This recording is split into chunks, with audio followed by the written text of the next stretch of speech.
Hello everyone, welcome back to a online solution. मैं हूं अशफाक। कैसे मेरे प्यारे स्टूडेंट, तो अगर आप 2022 मैट्रिक एग्जाम की तैयारी कर रहे हो तो ये वीडियो बहुत इंपॉर्टेंट होने वाली, बिकॉज आपको पता है कि बिहार बोर्ड ने अपना मॉडल पेपर जारी कर दिया है, ठीक है ना। तो मैं आपको पूरा मॉडल पेपर यहाँ पे बताने वाला हूँ। आपको एकदम हिम्मत रखना है, सब्र रखना है, पेशेंस रखना है और पूरी वीडियो को देखना है। ओके, तो are you ready to watch this video? And आपको टोटल 100 का 100 बनाना है। बहुत ही मजेदार का सवाल यहाँ पे होने वाला है जी। ओके, तो सभी लोग फटाफट जुड़ जाएं। और लाइक का टारगेट तो आज मैं रखूंगा 5000 कम से कम, और लाइव के दौरान तो 2000 जरूर आप लोग लाइक करना। ओके, जितना ज्यादा लाइक करो, लेकिन लाइक जरूर करेंगे, बड़ा मजे आने वाले हैं। तो चलिए एकदम दिल थाम के बैठिए, एकदम आराम से बैठिए, कलम वगैरह हो सके तो लेके बैठे, कोई दिक्कत, लेकिन आराम से बना लीजिएगा, कोई दिक्कत वाली बात नहीं है। Okay, welcome, good evening. Okay, start करते हैं जी फटाफट। तो आपको ना रियली में ये जो बिहार बोर्ड ने अपना ऑफिशियल मॉडल पेपर लॉन्च किया है, रियली वाला, ऐसा नहीं कि डुप्लीकेट वाला। ओके, बिकॉज मैंने खुद वहां पे जाके डाउनलोड किया है। चलिए स्टार्ट करते हैं। चलिए जी, सबसे पहला सबसे हल्का सवाल। Welcome Chhotu, Sajiya, Asir, army, unknown, Dhanjeet Kumar, mission, very good. चलिए स्टार्ट करते हैं। सबसे छोटी संयुक्त संख्या कौन सी है? देखिए, सबसे छोटी संयुक्त संख्या बोला जा रहा। संयुक्त संख्या मतलब जब नहीं समझ में आए ना हिंदी, तो थोड़ा सा इंग्लिश पर नजर डाल दीजिएगा कि संयुक्त संख्या का मतलब वो क्या होता है। संयुक्त संख्या का मतलब होता है कंपोजिट नंबर। क्या होता है? Composite number. इसको हम लोग भाज्य संख्या बोलते हैं, भाज्य। अब तो समझ में आ रहा ना। सबसे छोटी भाज्य संख्या कौन है? 4 है। 4 जो है सबसे छोटी भाज्य संख्या होता है, ठीक है ना। और एक होता है प्राइम नंबर, जो कि आभा संख्या, ठीक है ना। तो याद रखेंगे 4, ऑप्शन नंबर डी। नेक्स्ट पढ़ते हैं, पाई क्या है? देखो, ऐसा सवाल मॉडल पेपर में दिया गया बिहार बोर्ड के द्वारा। पाई क्या है? एक अपरिमेय संख्या है। तो अपने हाथों की उंगलियों को एकदम फास्ट कर लो यार, बिकॉज आपको यहाँ पे मैथ पूरा का पूरा 100 के 100 बनाना है, और छोड़ के जाना नहीं, सेशन पूरा सेशन देखना है। और पहली बात तो यार, वीडियो को तुम लोग लाइक वाइक किया करो, ताकि मुझे पढ़ाने में मजा आएगा। चलिए बोलता, कौन अपरिमेय संख्या है? चलिए बताइए यहाँ पे 3 नंबर सवाल का अपरिमेय संख्या कौन है? 30 नंबर सवाल। 3 नंबर सवाल, अपरिमेय संख्या कौन है? देखिए, जब इसको मैं बनाता हूं तो 3 चौक 12, 1/4 का रूट आएगा, ठीक है ना। 1 का वर्गमूल निकल जाएगा, 4 का वर्गमूल निकल जाएगा, तो ये तो परिमेय संख्या होगा ना, ये तो परिमेय संख्या होगा।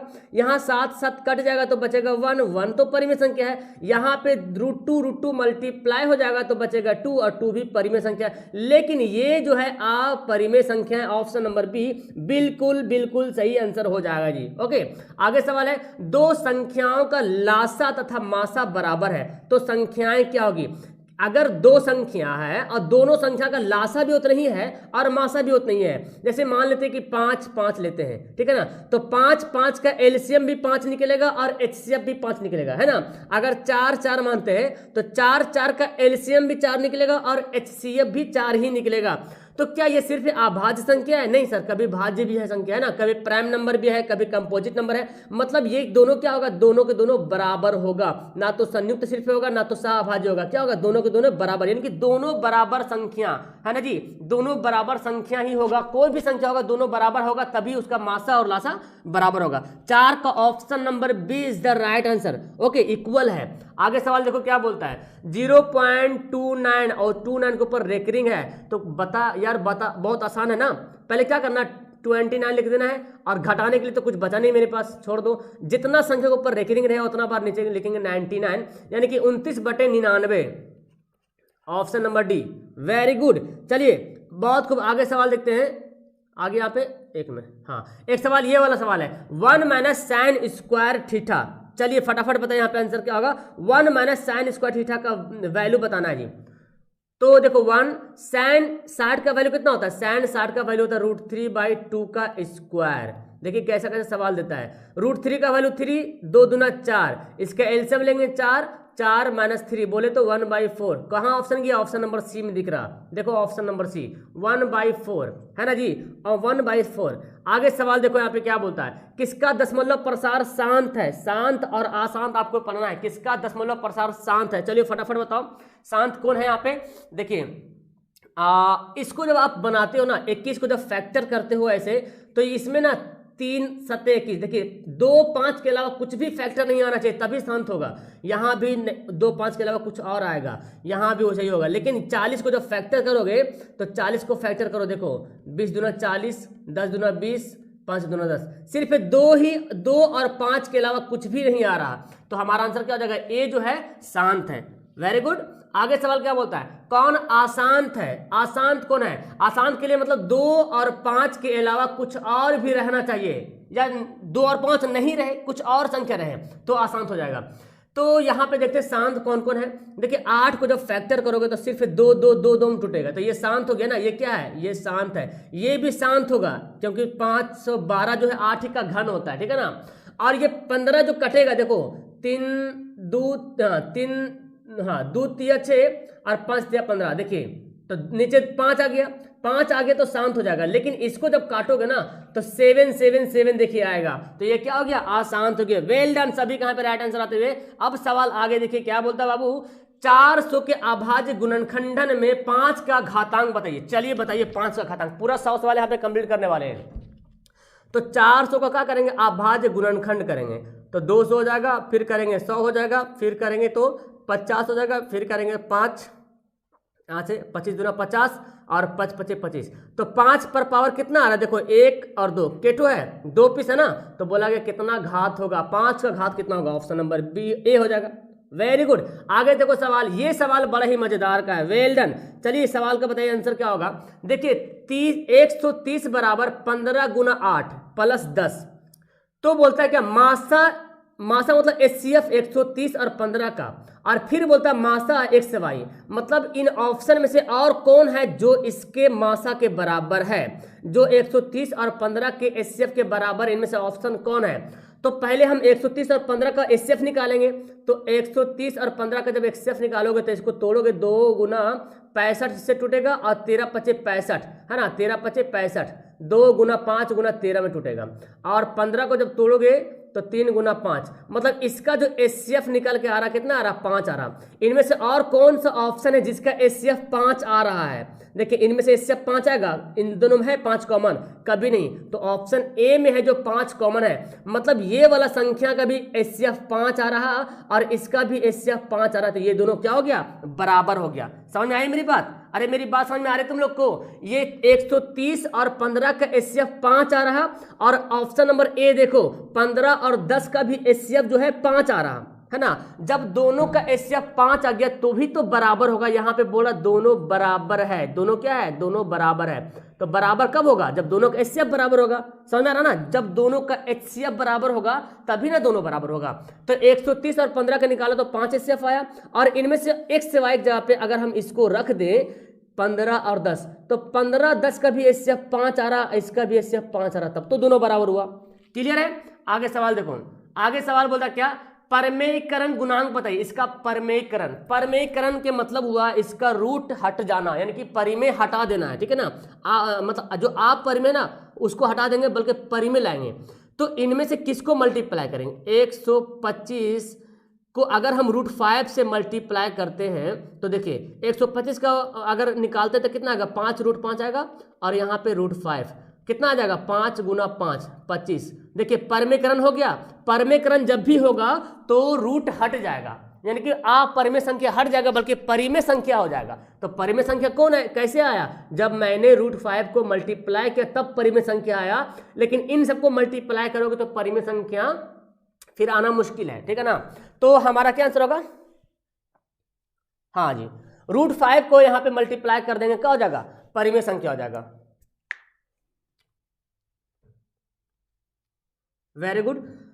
अच्छा यहां पे एक ऑप्शन डी में भी दिख रहा है 5 √5, इसको भी अगर गुना करते हैं तो 125 का तो वही आ गया ना 125, लेकिन अरे क्या बोला जा रहा है, इसको परिमेय संख्या करना है तो हमको क्या करना है, 125 का होता है 5 √5, इसको भी अगर 5 √5 से मल्टीप्लाई करते हैं तो परिमेय संख्या आ जा रहा है ना, नहीं, लेकिन हमारा ऑप्शन सी होगा, ये √5 को मल्टीप्लाई करेंगे, इसका परिमेयकरण कैसे बनेगा, जब √5 से मल्टीप्लाई करेंगे तब। Okay, C option right answer होगा। आगे बढ़ते हैं, देखिए क्या बोलता है, सहअभाज्य का मतलब क्या होता है, सहअभाज्य का मतलब होता है कोफैक्टर, जिसका HCF 1 के बराबर आता है उसको बोलते हैं कोफैक्टर, जिसका HCF 1, अब देखो HCF मतलब जिसका कॉमन 1 हो, इसमें 1 कॉमन नहीं बल्कि इसमें 5 कॉमन होगा, इसमें 13 कॉमन होगा, इसमें 21 चौक 84 कॉमन होगा, 21 कॉमन होगा, लेकिन यहाँ पे सिर्फ 1 ही कॉमन होगा। देखो तो 16 और 9 में क्या कॉमन निकाल सकते हैं आप, 1 निकाल सकते हैं ना, तो यही है हमारा सअभाज्य संख्या।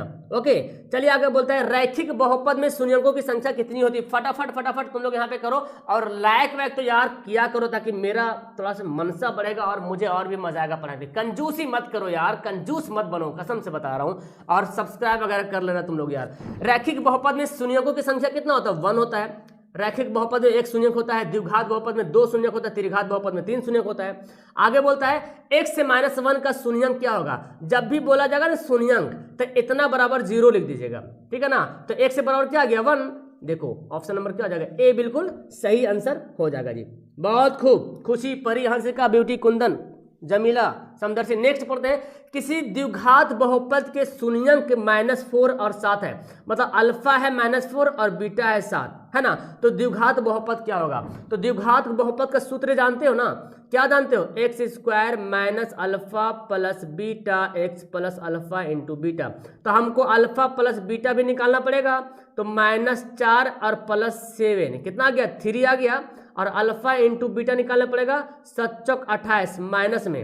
अब बैठा दो value, x² - alpha plus beta कितना है, 3x आया, और ये देखो प्लस अल्फा इंटू बीटा, और यहाँ पे आ रहा मेरे पास -28, तो प्लस माइनस माइनस कर दे डायरेक्ट। तो ऑप्शन कहाँ जा रहा, देखो ऑप्शन नंबर सी में, है ना।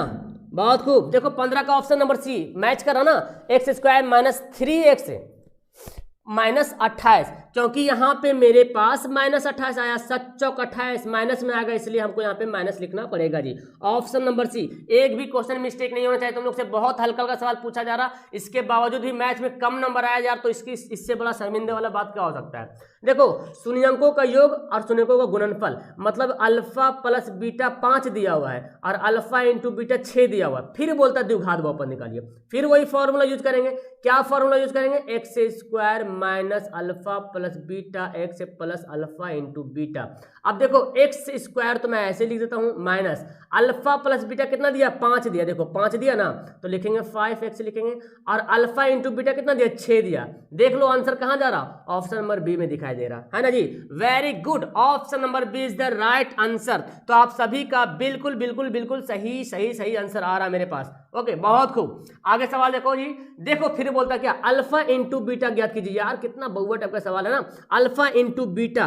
अब क्या करोगे तुम, अरे भाई साहब आपको पता है अल्फा इंटू बीटा क्या होता है, c/a, c का वैल्यू 8, a का वैल्यू 1, यानी कि option number A is the right answer. So कितना इजी सवाल दिया ना। अब देखो क्या बोलता ना, यहाँ पे fx बराबर इतना दिया हुआ है, fx बराबर ये दिया हुआ है, तो बोलता है f-1 कितना होगा, यानी कि जहां पर x से लिखा वहां पे -1 बैठा दीजिए, मतलब x-1। अब जहां जहां पे x है वहां पे -1 पुट करेंगे। चलिए पुट करते हैं, x का वैल्यू -1 बैठा दिया मैंने, -7 -1 +2, तो कितना हो जाएगा बाबू, -3 हो जाएगा, और माइनस माइनस प्लस 7 कम 7 हो जाएगा, +2 हो जाएगा। तो 7 2 9, 9 में से 3 घटेगा तो कितना हो जाएगा, हाँ सॉरी माइनस माइनस प्लस हो जाएगा 3, क्योंकि -1 का स्क्वायर तो प्लस हो जाता है ना, -1 का स्क्वायर जो है +1 होगा, तो 3 एकम 3 होगा, और 7 3 10, 10 2 12, ऑप्शन नंबर बी ले लो छाड़ा। आ गया, वेरी गुड, -12 नहीं बल्कि 12 आएगा, वेरी गुड, ऑप्शन नंबर क्या होगा, बी होगा। आगे सवाल देखो क्या बोलता है, शून्यंक निकालना है। मैंने क्या बोला, जब भी शून्यंक निकालने के लिए बोला जाएगा आपको, तो x² - 3 बराबर 0 करना। जो बोलते हैं ना सर मुझे मैथ से डर लगता है, यार तुम बना करके देखो, इतना हल्का हल्का सवाल, तुम मैथ में आराम से 80 नंबर लाओगे यार, कोई रोकने वाला नहीं, लेकिन फिर भी थोड़ा सा हिम्मत तो करो, ऑब्जेक्टिव तो आराम से तुम लाओगे। तो अब क्या करना बाबू, इस 3 को भेजो दाएं तरफ, चला गया। अब स्क्वायर को जब इधर भेजोगे ना तो प्लस माइनस में हो जाएगा, मतलब कि √3 एक बार प्लस में और एक बार माइनस में, एक बार प्लस में और एक बार माइनस में। Well done well done well done, हाँ जी, एक बार प्लस में एक बार माइनस में, बिल्कुल आपका राइट आंसर आ रहा है, एक बार प्लस में एक बार माइनस में। आगे देखो क्या बोलता है, अब यहाँ पे देखिए क्या बोलता है, हलों की, यहाँ पे क्या बोला जा रहा, कौन सा हल होगा यार, मतलब x से y का वैल्यू बैठाना है, बताना है। चलो बताते हैं, देखिए 6x - 2y बराबर 0, 10x + 2y बराबर 32। तो देखो यहाँ पे 2y कैंसिल, 16x बराबर 32, 16 दूना 32। अब देखो x से बराबर कितना आ गया, 2 आ गया। यहाँ देखो x बराबर लिखता है 6, x बराबर 6, तो ये तो ए सी ऑप्शन खत्म हो गया। अब यहाँ पे b और d में है, लेकिन y का वैल्यू देखना पड़ेगा। तो मुझे इस समीकरण जो दिख रहा ना 6x माइनस 2y बराबर 0, इसमें x का वैल्यू बैठा देते हैं 2, तो 6 गुना 2 माइनस 2y बराबर 0, तो 6 दूना 12, 2y किधर ले चल जाते हैं, प्लस हो जाएगा, दाएं तरफ ले जाएंगे प्लस हो जाएगा ना, 2 छक 12, y बराबर 6। तो कहाँ जा रहा, ऑप्शन नंबर देखो बी में मैच कर रहा, x से बराबर 2 और y बराबर 6। वेरी गुड भोजपुरी, बदनाम, मनीषा, समदर्शी, मीना, मनीष, असगर। आगे सवाल पढ़ते हैं। देखो आगे सवाल क्या बोलता, अरे वाह, सवाल बोलता क्या, ये दो समीकरण दिया हुआ है और ये समीकरण क्या, समांतर है, समांतर। मतलब ये हो रहा कि a1 बाई a2 बराबर है b1 बाई b2 का, लेकिन c1 बाई c2 का बराबर नहीं है, तभी ना होता समांतर। तो खैर मुझे p का वैल्यू निकालना, तो हमको इतने से काम चल जाएगा। तो a1 कितना है, 4 है, a2 कितना है, 12 है, बराबर b1 कितना है, p है, b2 कितना है, 9 है, 4 तिया 12, क्रॉस गुना कर देंगे, 3p बराबर 9, 3 तिया 9, p बराबर 3। लो भाई, इतना हल्का सवाल तो जिंदगी में कभी नहीं मिलने वाला, जितना हल्का सवाल मॉडल पेपर में है। काश इसी तरीके से आपके एग्जाम में सवाल आ जाए, तो यार गर्दा उड़ाने वाले तुम लोग, है ना। चलो आगे सवाल बनाओ। यहाँ पे आगे सवाल क्या है, फिर समीकरण दिया x प्लस 2y बराबर 3, 5x प्लस ky बराबर 15 के अनगिनत हल है। अनगिनत हल के मतलब हुआ a1 बाई a2 बराबर b1 बाई b2 बराबर c1 बाई c2, है ना जी। अब देखते हैं a1 कितना है, a1 यहाँ पे 1 है, देखो ये a1 है, a2 कितना है, 5 है, b1 2 है, b2 k है, c1 3 है, c2 15 है। तो तुम इसको भी बनाओगे तो उतना ही आंसर आएगा, इसको भी बनाओगे तो उतना ही आंसर आएगा। किसी एक को उठाते हैं, 1/5 बराबर 2/k, क्रॉस गुना करो, k बराबर 5 दूना 10। कितना हल्का सवाल है ना। क्या लगता है आपको, ये सवाल देखने के बाद क्या लगता है यार, एग्जाम में अगर ऐसा सवाल आएगा तो फाड़ोगे नहीं फोड़ोगे, एकदम फाड़ देने का तुम लोग, एकदम मतलब पूरा के पूरा कॉपी फाड़ने का है, कलम तोड़ने का है। मतलब ये हुआ कि आपको बहुत अच्छी तरीके से बना देना है जी। आगे सवाल, चलो बताओ तुम लोग यहाँ पे कि द्विघात समीकरण कौन है। यहाँ पे द्विघात समीकरण, द्विघात समीकरण का मतलब होता है जिस पर अधिक से अधिक 2 पावर हो, 2 से ज्यादा पावर ना हो, ठीक है ना, अधिक से अधिक 2 ही पावर हो। तो अब देखते हैं भाई, अगर हम देखते हैं ऑप्शन ए में देखते हैं, तो देखो अगर इसको गुना करोगे ना तो क्या होगा, एक्स स्क्वायर। और दूसरी बात यहाँ पे देखो एक्स पर पावर 3 देख रहा, ये तो होगा नहीं द्विघात समीकरण, ठीक है ना। दूसरा ऑप्शन नंबर सी देखते हैं, तो देखो यहाँ पे 2x है, इसको मल्टीप्लाई करोगे तो 5 दूना 10x माइनस 5 तिया 15 plus 2x square minus 3x। देखो इसको जब गुना करोगे, इसको इससे, इसको इससे, इसको इससे, इसको इससे, तो देखो 2x स्क्वायर आ गया ना यहाँ पे, और यहाँ भी 2x स्क्वायर कट जाएगा दोनों ना, क्योंकि बराबर के इधर है, इधर लाओगे तो माइनस बनने वाला ऑटोमेटिक कट जाएगा। तो ये द्विघात बहुपद नहीं है, द्विघात समीकरण नहीं। अच्छा ये देखो तो क्या डी वाला है, हाँ भाई डी वाला भी नहीं होगा। क्यों, देखो एलसीएम लेते हैं, अगर 2x एलसीएम लेते हैं तो 2 दूना 4x स्क्वायर प्लस 1 बराबर 4x स्क्वायर। अब ये जाके इधर मल्टीप्लाई होगा कि नहीं होगा, तो 4x स्क्वायर प्लस 1 बराबर 4 दूना 8 x पर पावर 3 बन जाएगा। क्या बनेगा, 8x पर पावर 3 बनेगा।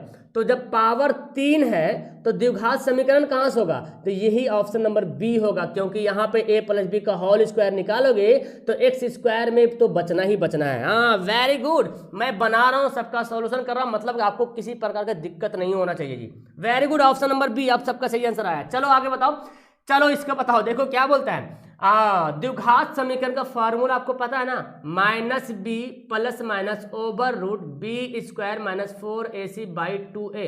ये फार्मूला कब होता था, जब A X plus X square plus B X plus C बराबर 0 रहता था तब। लेकिन यहाँ पे कुछ बात उलट गया है, ए के जगह पे p लिखा हुआ है और b के जगह पे q लिखा हुआ है ना, और c की जगह पे r लिखा हुआ है। तो हम फॉर्मूला के अकॉर्डिंग देखेंगे माइनस बी, देखिए माइनस बी है ना, बी के जगह पे कितना q है, माइनस q।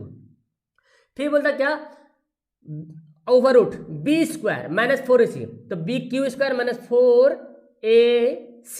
अच्छा ठीक है जी, देखिए लेकिन माइनस में नहीं, देखो ऑप्शन नंबर ए में देखो माइनस नहीं लिखा, तो ये ऑप्शन खत्म। अच्छा नीचे देखो 2a है तो 2p होना चाहिए था ना, ये भी ऑप्शन खत्म। अच्छा यहाँ देखते हैं फॉर्मूला में क्या है, माइनस 4ac, और यहाँ पे देखो लिखता है प्लस, ये भी खत्म। तो क्या ऑप्शन गया, ऑप्शन नंबर बी में मैच करा। तो बी बी बी बी बहुत ज्यादा देखने को मिल रहा है आपके यहाँ पे ऑप्शन में ना, minus Q plus minus Q square minus 4p r by 2p। आ रहा समझ में ना सबको? अरे ए कहाँ से तुम आंसर ला रहे हो? Option number B. ए में कहाँ से होगा बाबू? देखो क्यू में ना, क्यू में तो माइनस दिया ही नहीं, तो ए तो होगा नहीं। ऑप्शन वाला सवाल को ऐसे छाटना है, किस इसकी प्रकृति बताना है, इसका नेचर बताना है। तो आपको पता है ना, बी स्क्वायर माइनस 4ac निकालेंगे, है ना। बी का वैल्यू कितना? 6 है, 6 का स्क्वायर माइनस 4। ए के जगह पे 6 लिखेंगे और सी के जगह पे 1 लिखेंगे, तो 6 छक 36 और 6 चौक 24, कितना आ गया? 8 आ गया। मतलब क्या हुआ? मतलब डी बराबर, डी जो है वो 0 से बड़ा है। डी 0 से क्या है? बड़ा। जब डी का वैल्यू 0 से बड़ा होता है तो वास्तविक तो होता है लेकिन असमान होता है ना जी। समान नहीं होता बल्कि असमान होता है। ऑप्शन क्या होगा? Option number C is the right answer. वास्तविक है लेकिन असमान है। Very good, option number C. Next सवाल पढ़ते जी। देखो मूलों का योग, मूलों का योग का मतलब अल्फा प्लस बीटा। बना दो ना जल्दी से, एग्जाम में सवाल आएगा ना तो पता है यही सब सवाल चुन चुन करके एकदम छान छान करके बनाना आपको, ठीक है ना। तो अल्फा प्लस बीटा का होता है माइनस बी बाई ए। तो बी का वैल्यू कितना है? माइनस 18, माइनस और माइनस 18 पहले से दिया हुआ है, और ए का वैल्यू कितना? 3। तो माइनस माइनस प्लस हो जाएगा, 3 छक 18, कितना आ गया? 6 हो गया। Option number D. ये है सवाल तुम्हारा बिहार बोर्ड का। चलो कोई बात नहीं, मजा आ जाएगा ऐसा सवाल मिलेगा तो।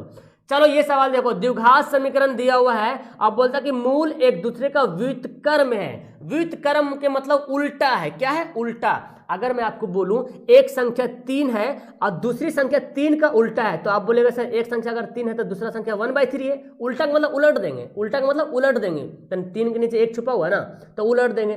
तो हमको यहाँ पे पता है मूल, आपको पता है द्विघात समीकरण में अल्फा और बीटा द्विघात मूल मानते हैं कि नहीं मानते? मानते हैं ना। तो अगर एक मूल को अगर अल्फा मानेगा तो दूसरा मूल को 1/अल्फा मानना पड़ेगा आपको, क्योंकि उल्टा है ना। एक ही मूल है जो दोनों एक दूसरे का उल्टा है, 2 मूल है जो एक दूसरे का उल्टा है। तो अगर एक मूल को हम अगर अल्फा मानेंगे तो दूसरा मूल को 1/अल्फा उलटना पड़ेगा। और तुमको फॉर्मूला पता है, अल्फा इंटू बीटा बराबर सी बाई ए। तो यहाँ पे अल्फा इंटू बीटा यही दोनों है। एक अल्फा के जगह पे अल्फा है, बीटा के जगह पे 1/अल्फा है, क्योंकि उल्टा है ना। दोनों मूल यहीं पे है, एक मूल अल्फा में है और दूसरा मूल 1/अल्फा है ना जी। फॉर्मूला सी बाई ए। तो ये दोनों अल्फा अल्फा कट गया, ए का वैल्यू उधर आ जाएगा, सी का वैल्यू उधर आ जाएगा। कहाँ चला जाएगा? Option number B. देखो यार ऑप्शन तो बी बहुत सारा मैच करा, गजब। तो यार तुम लोग तो गजब, 500 लाख पार हो गया क्या यार? अभी तक तुम लोग 500 लाख पारने की हद हो गया यार। इतना इंपॉर्टेंट मैं सेशन करा रहा हूँ फिर भी ये हाल तुम लोग का। 500 पार करो जल्दी से फटाफट। देखो बोलता है समांतर श्रेणी का 15वां पद ज्ञात करें। 15वां पद, तो हमको क्या निकालना पड़ेगा? यानी कि 15वां पद कौन सा है? मतलब n का वैल्यू दिया हुआ है ना, tn निकालना पड़ेगा। a plus n minus 1 into D. A का वैल्यू कितना है? 1/2 प्लस n कितना वैल्यू? माइनस n 15 है, 15वां पद। और डी कैसे निकालेंगे? 1 में से 1/2 घटाएंगे तो आ जाए, ये भी घटा के 1/2 ही आ जाएगा, है ना। 1/2। तो देखो 1 प्लस 1/2 प्लस 14 हो जाएगा, 14 गुना 1/2, 2 सते 14, कितना बचा मेरे पास? 1/2 प्लस 7, भिन्न का जोड़ कर दो, एलसीएम ले लो, 7 दूना 14 इनके 15/2। देखिए कहाँ गया? ऑप्शन नंबर बी इसका राइट आंसर हो गया जी। हाँ 7/2 ऑप्शन तो है नहीं। खैर आगे बोलता कौन समांतर श्रेणी में नहीं है। देखिए कौन समांतर श्रेणी में नहीं है, एक ही ऑप्शन से छट जाएगा यहाँ पे। देखिए 4 कितना हुआ यहाँ डिफरेंट? 6 4 10 का डिफरेंट 6 का है, यहाँ डिफरेंट 5 का, यहाँ डिफरेंट 5 का है। तो यही तो नहीं मैच कर रहा, डिफरेंट बराबर होना चाहिए। यहाँ देखो डिफरेंस बराबर आएगा, 8 6 14, 14 6 20, 20 6 26 है ना बराबर। इसमें भी डिफरेंस बराबर आएगा, घटाओगे तब। लेकिन डी में डिफरेंस बराबर नहीं है, इसीलिए इसका आंसर होगा ऑप्शन नंबर डी, यानी कि डी जो है समांतर श्रेणी में नहीं है। हाँ जी, डी जो है समांतर श्रेणी में नहीं है। आगे सवाल बनाओ यहाँ पे, किसी समांतर श्रेणी का पहला पद 9 है और यानी कि ए 9 है और सार्वय अंतर डी जो है -3 है। प्रथम 12 पदों का योगफल ज्ञात करना है। प्रथम 12 पदों का योगफल। चलिए भाई बनाते हैं। प्रथम 12 योगफल का फॉर्मूला क्या होता है? SN बराबर n/2 into 2a plus n-1 into D. ये होता है ना योगफल का फॉर्मूला, ये होता है जी। तो हम यहाँ पे n का वैल्यू कितना लिखेंगे? 12/2, 2 इंटू ए का जगह पे लिखेंगे 9 और n तो n निकालना है ना। अच्छा 12 पद है ना, तो 12 -1 और डी कितना है? -3। चलिए भाई तो यहाँ पे कितना आ गया 12/2 बोले तो 6 आ गया, 9 दूना 18, और यहाँ पे देखो 12 में से 1 घटेगा 11 होगा, 11 तिया 33, माइनस में चूंकि प्लस माइनस माइनस 6, यहाँ पे कितना आ जाएगा देखो तो 8 5 13, 5 बचेगा ना, और यहाँ पे कितना 15, तो 15 छके -90। देखिए आ गया सी ऑप्शन, वेरी गुड, क्या बात है। Samdarshi, Ravi, Shivdani, Manish digital, Meena, well done well done. आगे बताते हैं यहाँ पे कौन सा पद 170 है, इनमें से कौन सा पद जो 170 है, तो हमको देखना पड़ेगा, यानी कि आखिरी पद जो है दिया हुआ है ना जी, आखिरी tn पद जो है दिया हुआ है। तो चलिए बनाते हैं tn बराबर a + n - 1 इंटू डी का वैल्यू यूज करते हैं। यहाँ पे दिया हुआ है 170, a का वैल्यू 17 दिया हुआ है, n - 1 और d कितना होगा देखो 34 में से 17 घटाओगे तो 17 ही बचेगा ना, 17 का पहाड़ा देखो 17 17 17 34 17 51 पहाड़ा दिया हुआ है। तो अब क्या करना है, ये वाला 17 को अभी ऐसे रहने दो, 17 को n से मल्टीप्लाई करेंगे 17n, 17 को 1 से करेंगे 17, और ये 17 17 हो जाएगा खतरा, यानी कि कट जाएगा, तो 170 बराबर हो जाएगा 17n, 17 से काट दो, 17 दहें के 170। देखिए क्या गया, ऐसे सवाल मिलेगा एग्जाम में, तुमको खोज खोज करके ऐसे ऐसे सवाल को पहले पहले बनाना है, एकदम एकदम सटीक सटीक आंसर पहले बनाना है। समझ आ रहा है मेरी बात। आगे सवाल देखो, समांतर श्रेणी का 6 में पदों की संख्या मतलब n बताना, फिर पदों की संख्या जब बोला जाए मतलब n का वैल्यू बताना है, तो ये आखिरी पद दे दिया मतलब है ना, तो फिर बैठाते वही फॉर्मूला tn कितना 6 दिया हुआ है, a + n - 1 इंटू डी। अब d कितना आएगा 48 में से 51 को माइनस करेंगे -3, ठीक है ना, तो 6 बराबर 51 - 3n + 3 आ गया ना। अब देखो जी 51 3 कितना हो जाएगा 54 हो जाएगा, -3n, 54 को इधर भेज दो, 6 - 54 तो ये हो जाएगा -3n। अब जब 54 में से 6 घटा दोगे तो क्या आएगा 8 6 14 मतलब -48 बराबर -3n, दोनों तरफ कट जाएगा, तो 3 से कटेगा 3 एकम 3, 3 6 18 16 तिया 48। देखो ऑप्शन नंबर बी, बहुत खूब, well done well done well done. हाँ जी 32 का ऑप्शन नंबर बी। चलिए बहुत खूब, आगे बनाइए। 0 और 50 के बीच विषम संख्याओं की संख्या क्या होती है, 0 50 के बीच जो है 25 जो है विषम संख्या होती है, ऑप्शन नंबर ए, वेल डन। आगे सवाल बताओ, वे बहुत खूब। देखो यार तुम लोग 500 पार करना लायक वायक। देखो यहाँ पे क्या दिया हुआ ना, ये दिया हुआ है समकोण त्रिभुज बना हुआ जी, समकोण त्रिभुज ए वाला है और यहाँ पे बी है, यहाँ पे सी है। बोलता है बी जो है 90 डिग्री है, ठीक है ना। ए बी जो है √15 है और ए सी जो है 4 सेंटीमीटर है और बी सी जो है 1 है। तो बोलता है tan ए बराबर क्या होगा। अब ध्यान से देखो, tan ए पूछ रहा ना, जब tan ए पूछ रहा इसका मतलब ये वाला से ये वाला कोण पूछ रहा, तो जो कोण पूछता है ना उसके जस्ट सामने वाली जो भुजा होता है वो लंब कहलाता है उसका, और ये आधार बन जाता है ना जी। तो tan ए बराबर क्या हो जाएगा, लंब बटे आधार। लंब कौन है, बी सी, आधार कौन है, ए बी।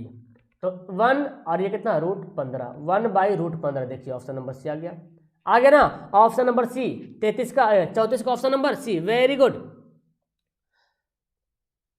क्या बोला जाए, tan ए, ध्यान से देखो tan ए, tan का मतलब क्या हुआ, tan ए बराबर क्या होता है, लंब बटे आधार, है ना जी। लाल काका तुमने फॉर्मूला पढ़ा ना, लाल काका, तो लंब बटा आधार। तो जब ए के बारे में पूछा जा रहा तो ए के लंब BC हो जाएगा और आधार AB हो जाएगा, क्लियर है। तो 1/√15। चलिए आगे सवाल बनाते हैं। देखिए कौशिक थीटा बराबर के, तो कॉस थीटा बराबर बताइए।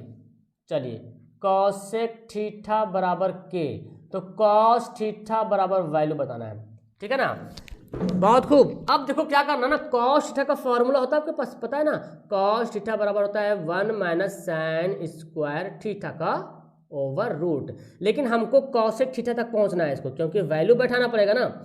चलिए तो अच्छा, कॉस का फॉर्मूला होता है कॉस sin² थीटा की जगह पे हम लिख सकते हैं 1/cosec² थीटा, क्योंकि sin कॉसेक का उल्टा होता ना, लिख दिया मैंने।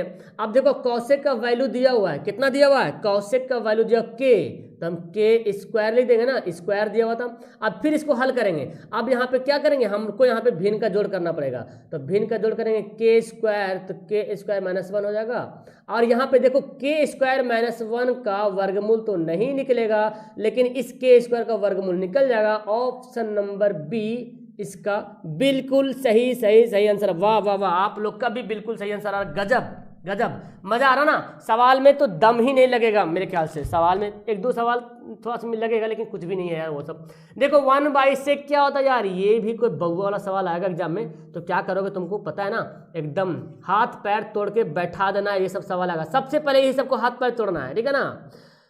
आगे सवाल देखो, cot theta into tan theta क्या होता है, 1 होता है। cot theta into tan theta क्या होता है, 1 होता है। आगे सवाल देखो, cos थीटा बराबर 1/2, cos थीटा बराबर 1/2।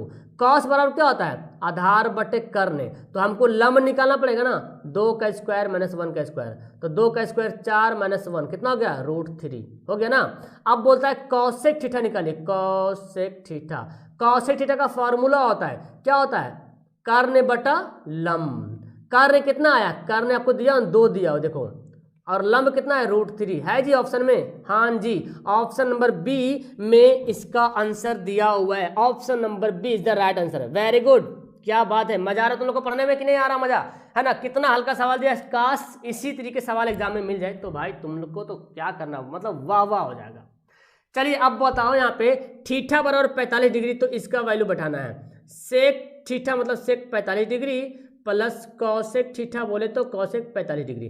सेक 45 का वैल्यू कितना होता है, सेक 45 का वैल्यू होता है √2, क्या होता है जी, √2 होता है। और कॉसेक 45 का वैल्यू भी होता है √2 ही होता है जी, कॉसेक 45 का वैल्यू भी √2 होता है। और इन दोनों को जब जोड़ेंगे तो 2√2 क्या होगा, 2√2। बहुत खूब, चलिए आगे सवाल देखो, √3 tan a माइनस 3 बराबर 0, तो क्या करेंगे पता है, देखो √3 tan a, ये -3 को दाएं तरफ भेजो प्लस हो जाएगा, फिर उसके बाद tan a बराबर क्या हो जाएगा 3/√3। जब भी √3 नीचे रहे ना तो उसका परमेयकरण करना, क्या करना, परमेयकरण, तो √3 ऊपर और √3 नीचे से मल्टीप्लाई करेंगे तो क्या बचेगा 3√3/3, ये कट गया। और जो √3 आया ये tan 60 डिग्री के बराबर आता है, क्योंकि यहाँ पे tan दिया हुआ है इसीलिए हम जोड़ रहे हैं, tan 60 डिग्री के बराबर आता है।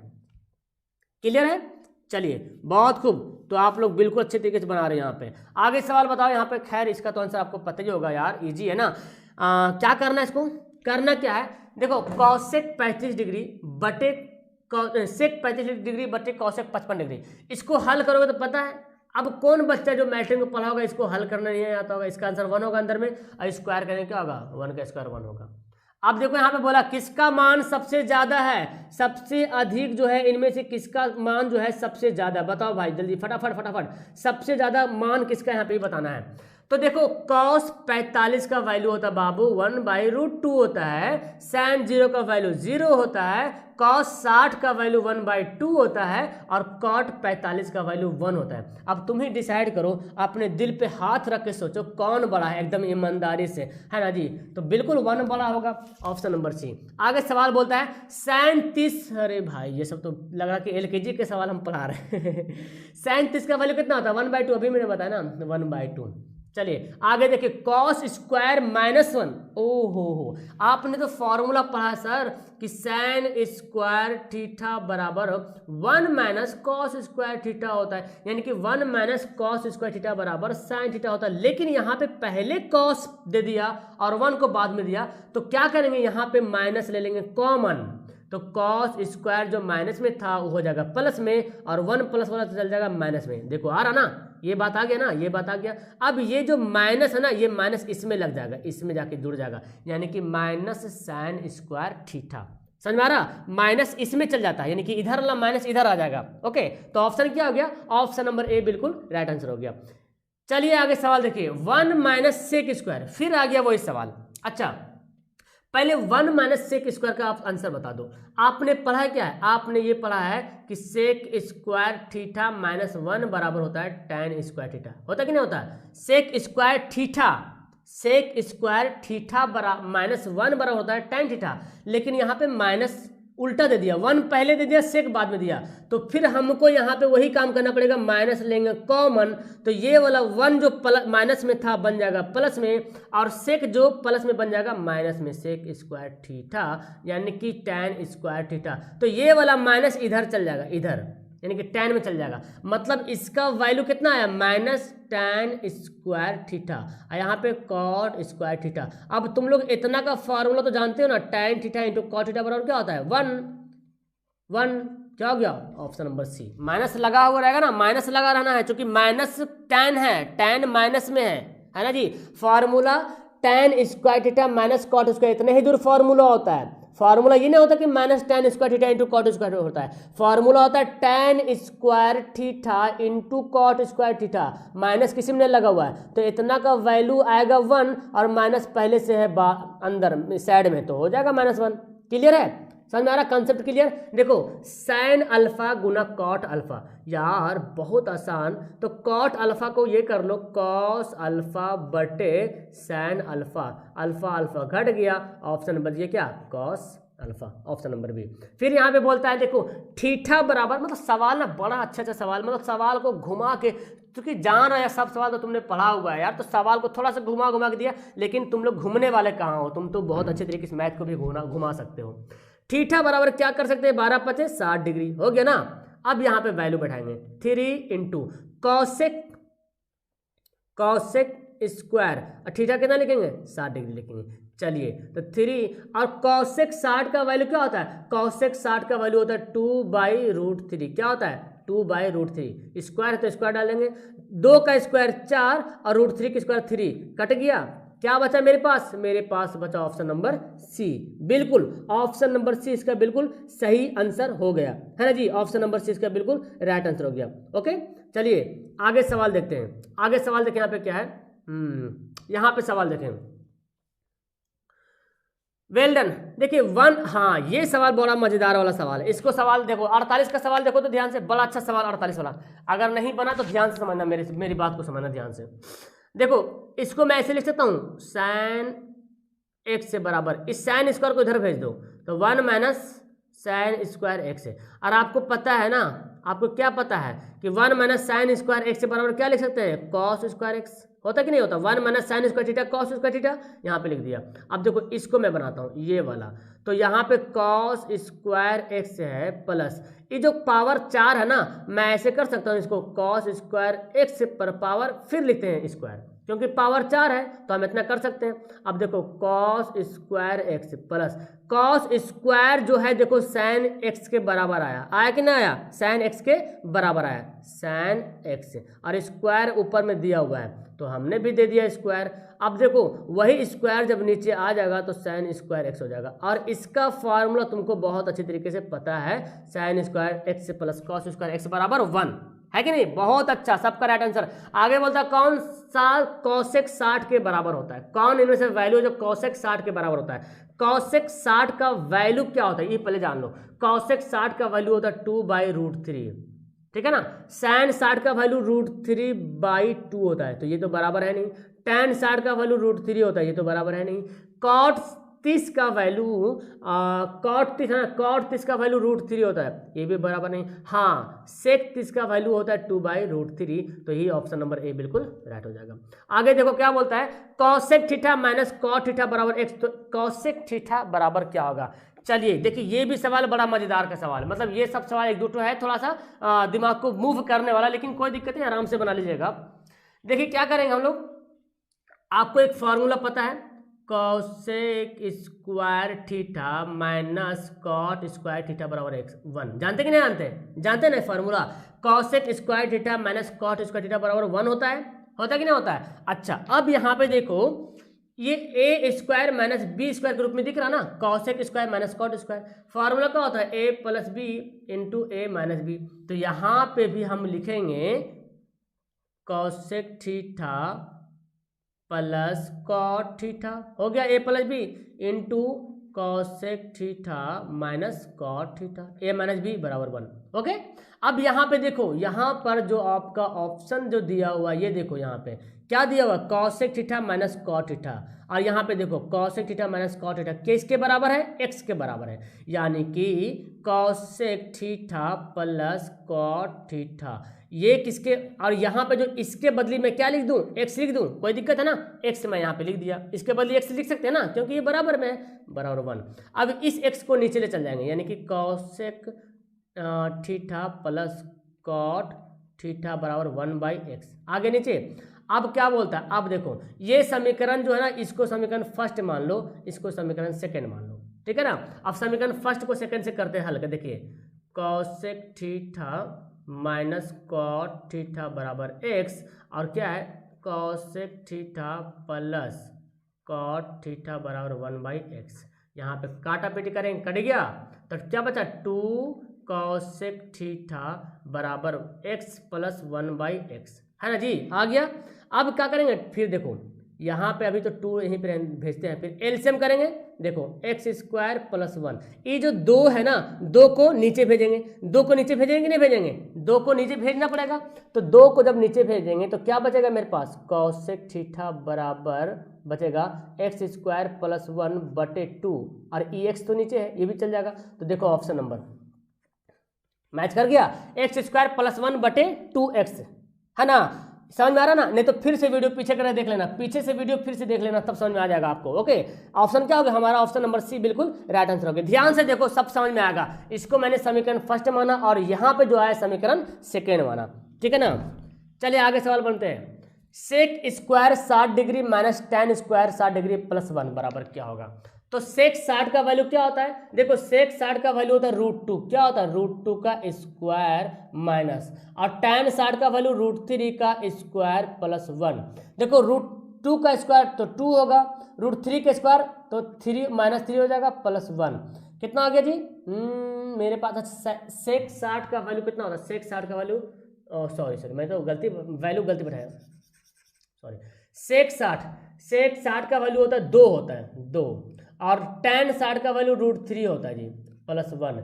तो 2 दूना 4 - 3 प्लस 1, यानी कि 5 - 3 बराबर 2। देखिए अच्छा मैं गलत बना रहा था ना, तो आंसर 0 आता, और देखो 0 भी ऑप्शन दिया हुआ है। तो अगर आप गलती बनाइएगा ना तो भी आपको ऑप्शन में मैच कर जाएगा। तो बंदा को ध्यान से बनाना है। जब मैथ बनाने बैठते हो ना, तो जब आप गलती करते हो तो आप होता है क्या ना, जब गलती करोगे तो फिर से वो जो ऑप्शन जो दिया रहेगा गलत वाला भी ऑप्शन दिया रहेगा, तो आपको लगेगा अरे हम तो सही बनाए, लेकिन ध्यान से बनाइएगा तो पता चलेगा ऑप्शन।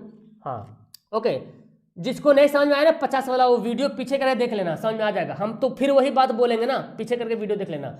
cot 90 - थीटा क्या होता है, cot 90 - थीटा क्या होता है, tan थीटा होता है, ऑप्शन नंबर डी। चलिए ये सवाल देखो, यहाँ पे ना 30 डिग्री है, ये 30 डिग्री है, तो 2 tan 30 का वैल्यू कितना होता है 1/√3। चलिए 1 प्लस tan 30 का वैल्यू 1/√3 का स्क्वायर, स्क्वायर है तो स्क्वायर कर देंगे। चलिए तो मेरे पास क्या बचा 2/√3, और यहाँ पे 1/1 प्लस 3। तो मेरे पास क्या है 2/√3/3, और देखो 3 प्लस 1, भिन्न का जोड़ करेंगे। अब भिन्न का जोड़ तो करने आ रहा सबको ना, कोई दिक्कत तो नहीं भिन्न का जोड़ करने में। अब मेरे पास क्या है 2/√3, और 3 चला जाएगा ऊपर में, 4 आ जाएगा नीचे, 3 1 4 हुआ ना, 3 1 4। देखो तो 2 दूना 4, क्या बचा मेरे पास 3/2√3। अब देखो ऊपर नीचे क्या करना, परमेकरण कर देना है। तो √3 ऊपर भी गुना करते, √3 नीचे भी गुना करते, कोई दिक्कत नहीं यार। तो यहाँ पे मेरे पास 3√3 आ गया, और 2√3, देखो तो √3 को √3 से मल्टीप्लाई किया 3 आ गया, 3 3 कट गया, तो √3/2। अब बताओ √3/2 किसके बराबर है, sin 60 के बराबर है। sin 60 का वैल्यू क्या होता है √3/2 होता है ना, बिल्कुल sin 60 का वैल्यू √3/2 ही होता है, इसलिए ऑप्शन क्या हो गया, डी हो गया। आगे देखो दिया हाइट एंड डिस्टेंस का सवाल। 6 मीटर ऊंचे खंभे की छाया पृथ्वी पर 2√3 मीटर लंबी है, मतलब 6 मीटर ऊंचा खंभे है, और ये जो छाया है 2√3 मीटर, है ना जी। और ये बोलता है थीटा के कोण कितना होगा। तो तुम लोग तो बनाया ऐसा सवाल बहुत बार। tan बराबर क्या होता है लंब बटे आधार, तो 2 तिया 6, कितना आया 3√3। क्या करना है इसको, परमेकरण करना है सर। तो परमेकरण करोगे तो 3√3, और √3 को √3 से मल्टीप्लाई करोगे तो 3 आ जाएगा, 3 3 कट जाएगा। मतलब मेरे पास आया क्या, मेरे पास आया √3, और √3 जो है tan 60 डिग्री के बराबर होता है। tan काट देंगे तो थीटा बराबर 60 डिग्री। देखिए इसका भी ऑप्शन नंबर डी बिल्कुल राइट आंसर हो गया ना। 54 के भी ऑप्शन क्या हो गया, डी हो गया। बहुत खूब। चलिए आगे सवाल बनाते हैं। किसी मीनार की ऊंचाई 15 मीटर है, जब सूर्य का उन्नयन कोण 60 डिग्री होता है तो मीनार की छाया की लंबाई क्या होगा। ये देखो मीनार की ऊंचाई 15 मीटर है, ये x मान लो, नहीं पता है क्योंकि निकालना है छाया की लंबाई। तो tan 60 डिग्री बराबर क्या होता है, लंब बटे आधार। tan 60 का वैल्यू कितना होता है, tan 60 का वैल्यू होता है √3, 15 है ना, 15 बटे x। तो x से बराबर क्या हो जाएगा, 15 बटे √3 है ना जी, क्रॉस गुना करेंगे तो। लेकिन देखो मैं बार बार बोल रहा हूँ, नीचे यानी कि हर में जब रूट में आ जाए ना, हर में है ना, जब रूट रहे तो रूट को हटाना है, यानी कि परिमेय करना उसको। तो √3 से क्या करेंगे, गुना कर देंगे ऊपर नीचे। तो 15 √3 और यहाँ बचेगा 3, 3 पचे 15, तो 5 √3, देखिए क्या हो गया, 5 √3। Very good. आगे सवाल देखो, निर्देशांक अक्षों के प्रतिच्छेदन बिंदु को क्या कहा जाता है। निर्देशांक अक्ष मतलब ये देखिए, ये क्या है, ये निर्देशांक अक्ष हो गया। और ये जो प्रतिच्छेद कर रहा, ये जो इंटरसेक्शन हो रहा, तो यहाँ पर जो बिंदु होगा उसको बोलते हैं मूल बिंदु। क्या बोलते हैं जी, मूल बिंदु कहते हैं, है ना जी, समझ आ रहा ना, उसको क्या बोलते हैं, उसको बोलते हैं सर जी मूल बिंदु बोलते हैं। Very good. तो ऑप्शन क्या हो गया, हमारा ऑप्शन हो गया ऑप्शन नंबर सी इसका राइट आंसर हो गया। आगे बढ़ते हैं, देखिए -6 और -8 किस पाद में है, किस क्वाड्रेंट में है। तो दोनों माइनस में है तो क्या होगा, थर्ड क्वाड्रेंट में होगा, ऑप्शन नंबर सी हो जाएगा। ओके, थर्ड क्वाड्रेंट में। फिर बोलता है देखिए मूल बिंदु से दूरी निकालिए, मूल बिंदु से दूरी, फॉर्मूला x² + y² का ओवर रूट। x कितना है, sin² theta plus cos² theta का ओवर रूट। तो sin² theta plus cos² theta बराबर क्या होता है, 1 होता है, और 1 का रूट तो 1 ही होगा ना, 1 का वर्गमूल तो 1 ही होगा। हाँ जी, ऑप्शन नंबर बी हो गया। चलिए फिर बोलता है देखिए बीच की दूरी निकालना है। क्या निकालना है, बीच की दूरी। तो आपको फॉर्मूला तो पता ही है, x1 - x2 का whole square plus y1 - y2 का होल स्क्वायर का ओवर रूट। चलिए देखिए x1 कितना है, 1 है, x2 कितना है, -1। यहाँ पे फॉर्मूला देखो x1 - x2, और यहाँ पे देखो माइनस में है, तो माइनस माइनस प्लस कर दें हम, हो गया प्लस y1 - y2 का होल स्क्वायर, इसका हो जाएगा ओवर रूट। तो 1 1 2 का स्क्वायर, और यहाँ पे कितना आ जाएगा 4 -4 का स्क्वायर। तो 2 दूना 4 और 4 चौक 16, 16 4 20, और 20 का वर्गमूल तोड़ोगे तो 2√5, 2 दूना 4, 4 5 20 आ गया। बहुत खूब, चलिए very good, option number C. चलिए नेक्स्ट सवाल बोलता क्या, y बराबर 8 है तो किस बिंदु से होकर नहीं गुजरेगी। देखिए y बराबर 8 दे रहा है, इसका मतलब क्या हो रहा है, y बराबर जब 8 दे रहा है इसका मतलब ये हो रहा कि कोटि का मान दिया हुआ है, तो किस बिंदु से नहीं गुजरेगी। जब भी ये बिंदु से गुजरेगा तो y का वैल्यू 8 होना जरूरी है। यहाँ देखिए x से बराबर 1, y बराबर 8, x से बराबर 0, y बराबर 8 है। फिर बोलता है x से बराबर 4, y बराबर 1, कभी नहीं होगा ऐसा, है ना। तो यही डी वाला होगा जो ये मूल बिंदु से नहीं, मतलब बिंदु से नहीं गुजर पाएगा, ऑप्शन डी। क्योंकि y का वैल्यू 1 दिया हुआ, y का वैल्यू 8 होना चाहिए था, ऐसा हो नहीं रहा, ठीक है ना। तो 60 का वैल्यू क्या हो गया, 60 का ऑप्शन हो गया हमारे पास डी। क्योंकि ये भी देखो y का वैल्यू 8 है, यहाँ भी देखो y का वैल्यू 8 है, यहाँ भी देखो y का वैल्यू 8 है, लेकिन ऑप्शन डी में y का वैल्यू 1 दिया हुआ है ना। अरे तुम लोग सी क्यों मार रहे हो, सवाल क्या बोलता है, y बराबर 8 का आलेख किस बिंदु से होकर नहीं गुजरेगी, किस बिंदु से होकर नहीं गुजरेगी ये बताना है। तो जब भी y का आलेख बनेगा तो y का वैल्यू तो 8 एकदम आना ही आना है ना। तो देखो यहाँ पे 8, यहाँ पे 8, यहाँ पे, लेकिन यहाँ पे बोलता है 1, ये तो x और y, ये तो x से बराबर 8 दे रहा ना, तो यही ऑप्शन नंबर डी होगा। समझा रहा। चलिए आगे सवाल देखो, बोलता है कौन सा बिंदु प्रथम चतुर्थांश में है। जब दोनों प्लस होता है तो क्या होता है, प्रथम चतुर्थांश होता है, ऑप्शन नंबर ए। देखो y अक्ष से लंबवत दूरी, सवाल समझो, y अक्ष से लंबवत दूरी। देखो y अक्ष से लंबवत दूरी मतलब ये हमारा ग्राफ है, x है ये y है। तो y अक्ष से लंबवत दूरी कैसे जाएंगे, इधर जाएंगे या तो इधर जाएंगे, जिधर भी जाएंगे, इधर जाएंगे चाहे इधर जाएंगे। हमारा बोलता 5 प्लस में 6 भी प्लस में, तो हम जाएंगे दाएं तरफ, लंबवत दूरी इधर जाएंगे। तो किसकी ओर बढ़ रहे हैं, इधर जो बढ़ रहे हैं वो x की ओर बढ़ रहे हैं ना। देखो x भी ऐसे जा रहा है और ये भी हम ऐसे जा रहे हैं। लंबवत दूरी एक y का लंबवत दूरी ऐसे जाएगा और x का लंबवत दूरी ऊपर जाएगा। तो ये किधर जा रहे हैं, हम इधर 5 की ओर जा रहे हैं ना, तो 5 हो जाएगा, ऑप्शन नंबर है। Very good. आगे देखो क्या बोलता है, मध्य बिंदु का नियामक बताओ फटाफट। x1 + x2/2, y1 + y2/2। x1 कितना है -2, x2 -8/2, x2 कितना है 10 और y2 कितना है 14/2। कितना आ गया 8 2 10 में से 2 घटेगा तो -5, और 14 10 24 में से 2 घटेगा 2 से भाग होगा तो 12 दूना 24। ऑप्शन नंबर सी में ही 5 दिख रहा, तो हमारा ऑप्शन नंबर सी हो गया। क्लियर है, 63 का ऑप्शन नंबर सी। हो है ना जी। बटे 2 भी तो करना है, तुम लोग खाली जोड़ दे रहे हो ना, तुम लोग खाली इसको जोड़ दे के आंसर बता रहे हो। बटे 2 कौन करेगा? बटे 2 कौन करेगा? बटा भी 2 होता है ना, x1 plus x2 by 2, y1 plus y2 by 2 भी होता है। तुम लोग बाई लगा ही नहीं रहे हो। ऐसे काम मत करना एग्जाम के हॉल में, जहां रंग दिए ना 63 नंबर सवाल, और उसके बाद फिर तुम इसको सुधार नहीं सकते हो। नानी भी मर जाएगी तो सुधर नहीं पाएगा, ये नंबर चला जाएगा। इसलिए ध्यान से बनाना, ज़्यादा उछलना मत हल्का सवाल दे करके, क्योंकि हल्के में गलती होता है, ठीक है ना। छोरों के देखो क्या बोलता है, वृत्त के व्यास के छोरों का निर्देशांक, ये है वृत्त और ये छोर है। तो एक दिया कितना 6 और 8, और दूसरा दिया -8 6 और -8, और दूसरा दिया -6 8। तो बोलता है इसके केंद्रक का नियामक, मतलब ये जो दिया है ना, ये जो व्यास है और इसके बीच का नियामक बोल रहा, मतलब मध्य बिंदु बोल रहा, वही फॉर्मूला मध्य बिंदु का नियामक। इन दोनों को जोड़ो, 2 से डिवाइड दो, 6 - 6 बटे 2, -8 + 8 बटे 2। तो क्या हो जाएगा, 6 में से 6 घटेगा 0 बटे 2 और 0 बटे 2, मतलब 0 0, मतलब मध्य बिंदु का नियामक ही बोला जा रहा। एक वृत्त है और वृत्त में 2 पॉइंट यहाँ 2 पॉइंट दे दिया, बोलता कि बीच का केंद्र का नियामक बताइए। तो केंद्र क्या है? तो यार मध्य बिंदु ही तो निकलेगा, तब तो केंद्र निकलेगा। मध्य बिंदु निकालिएगा तब ना केंद्र बनेगा। हो गया ऑप्शन नंबर सी वाला। आगे क्या बोलता है, आगे सवाल बोलता है कि मूल बिंदु से समदूरस्थ। देखिए समदूरस्थ होता है, क्या होता है मूल बिंदु से, मतलब ये हो रहा कि इसका मूल बिंदु से निकालिए दूरी और इसका मूल बिंदु से दूरी निकालिए, दोनों बराबर कर दीजिए। मूल बिंदु से जब बोला जाएगा ना, तो इसका भी निकालेंगे मूल बिंदु से दूरी और इसका भी निकालेंगे। मतलब ये समझो ऐसे मतलब दिया हुआ है, ये मान लो मूल बिंदु 0 0 है, यहाँ पे दिया 3 और 4 और यहाँ पे दिया P और 1। तो इसका दूरी निकालो और इसका दूरी निकालो और दोनों को बराबर कर दो। तो यहाँ पे तो मूल बिंदु 0 हो गया ना, तो इसका दूरी निकालेंगे, क्या होगा 3 का स्क्वायर प्लस 4 का स्क्वायर हो जाएगा। क्योंकि मूल बिंदु यहाँ पे क्या है, मूल बिंदु है, और मूल बिंदु से दूरी निकलता है ऐसे करके फॉर्मूला।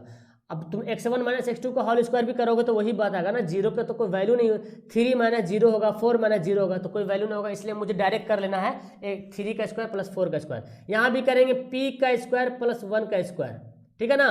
तो जब हम इसको वर्ग करेंगे तो वर्ग से रूट क्या हो जाएगा, कैंसिल हो जाएगा। जब वर्ग करेंगे तो वर्ग का रूट कैंसिल, तो मेरे पास क्या बचा, 3 का स्क्वायर 9, 4 का स्क्वायर 16, यहाँ पे P स्क्वायर प्लस 1, 16 और 9 कितना हो गया 25 प्लस P का स्क्वायर बराबर 1। ध्यान से आंसर दो, वेरी गुड। अब देखो 1 को इधर भेजो, ये 1 इधर चल जाएगा, तो 1 प्लस में इधर आके क्या होगा माइनस, तो 24 में से 1 घटेगा तो 25 P स्क्वायर। अब जब P का वैल्यू जब यहाँ पे डालोगे तुम, तो प्लस माइनस में 24 हो जाएगा, जो कि 2√6 के बराबर आएगा। 2 दूना 4, 4 छक 24। Option number D, very good Dhanjeet, बहुत खूब। ऑप्शन नंबर डी यहाँ पे बिल्कुल राइट आंसर हो जाएगा। तो मेरे ख्याल से जहां तक लग रहा है कि मैथ, या तो सबको मैथ बहुत आसान लग रहा होगा, या तो मैथ से डर लग रहा, क्योंकि मैथ की वीडियो जब भी चलती है तो बच्चे लोग एकदम खिसकना शुरू हो जाते हैं यहाँ से। तो या तो तुमको मैथ अच्छा समझ में आता होगा, बना लिया होगा तुमने, या तो तुमको मैथ से डर रहा होगा। दोनों में से कोई एक काम तो होना ही होगा। चलो आगे बताते हैं।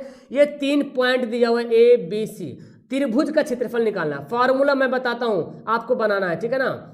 1/2, चलिए 1 2 3 प्लस 2 3 1 प्लस 3 1 2।